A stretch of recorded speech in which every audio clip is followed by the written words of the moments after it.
1 Samuel chapter 2. And Hannah prayed, and said, My heart rejoiceth in the Lord, mine horn is exalted in the Lord, my mouth is enlarged over mine enemies, because I rejoice in thy salvation. There is none holy as the Lord, for there is none beside thee, neither is there any rock like our God. Talk no more so exceeding proudly, let not arrogancy come out of your mouth, for the Lord is a God of knowledge, and by him actions are weighed. The bows of the mighty men are broken, and they that stumbled are girded with strength. They that were full have hired out themselves for bread, and they that were hungry ceased, so that the barren hath borne 7, and she that hath many children is waxed feeble. The Lord killeth, and maketh alive, he bringeth down to the grave, and bringeth up. The Lord maketh poor, and maketh rich, he bringeth low, and lifteth up. He raiseth up the poor out of the dust, and lifteth up the beggar from the dunghill, to set them among princes, and to make them inherit the throne of glory, for the pillars of the earth are the Lord's, and he hath set the world upon them. He will keep the feet of his saints, and the wicked shall be silent in darkness, for by strength shall no man prevail. The adversaries of the Lord shall be broken to pieces, out of heaven shall he thunder upon them, the Lord shall judge the ends of the earth, and he shall give strength unto his king, and exalt the horn of his anointed.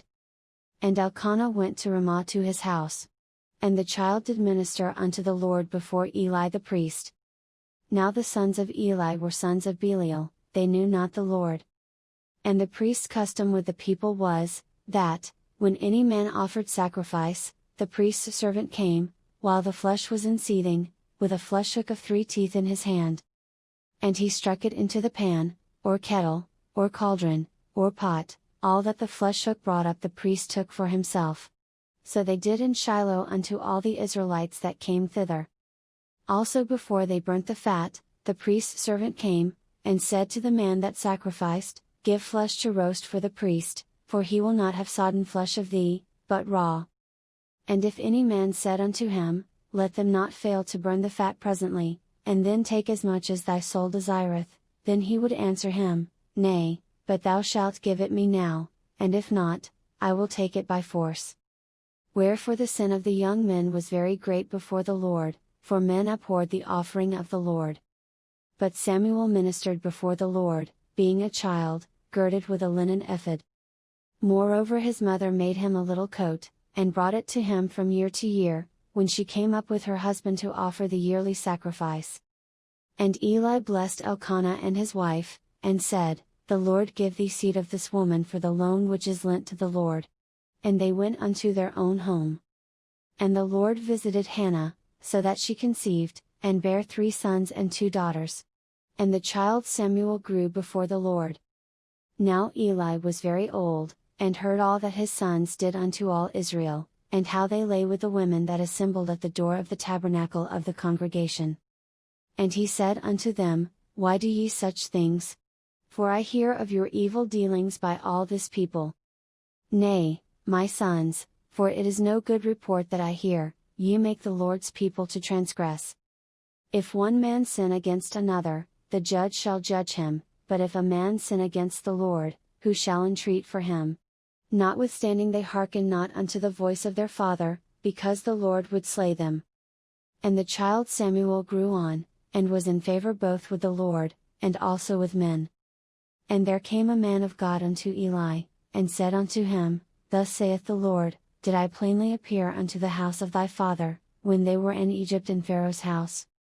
And did I choose him out of all the tribes of Israel to be my priest, to offer upon mine altar, to burn incense, to wear an ephod before me? And did I give unto the house of thy father all the offerings made by fire of the children of Israel? Wherefore kick ye at my sacrifice and at mine offering, which I have commanded in my habitation, and honorest thy sons above me, to make yourselves fat with the chiefest of all the offerings of Israel my people. Wherefore the Lord God of Israel saith, I said indeed that thy house, and the house of thy father, should walk before me forever, but now the Lord saith, Be it far from me, for them that honor me I will honor, and they that despise me shall be lightly esteemed. Behold, the days come, that I will cut off thine arm, and the arm of thy father's house, that there shall not be an old man in thine house. And thou shalt see an enemy in my habitation, in all the wealth which God shall give Israel, and there shall not be an old man in thine house forever. And the man of thine, whom I shall not cut off from mine altar, shall be to consume thine eyes, and to grieve thine heart, and all the increase of thine house shall die in the flower of their age. And this shall be a sign unto thee, that shall come upon thy 2 sons, on Hophni and Phinehas, in one day they shall die both of them. And I will raise me up a faithful priest, that shall do according to that which is in mine heart and in my mind, and I will build him a sure house, and he shall walk before mine anointed forever. And it shall come to pass, that every one that is left in thine house shall come and crouch to him for a piece of silver and a morsel of bread, and shall say, Put me, I pray thee, into one of the priest's offices, that I may eat a piece of bread,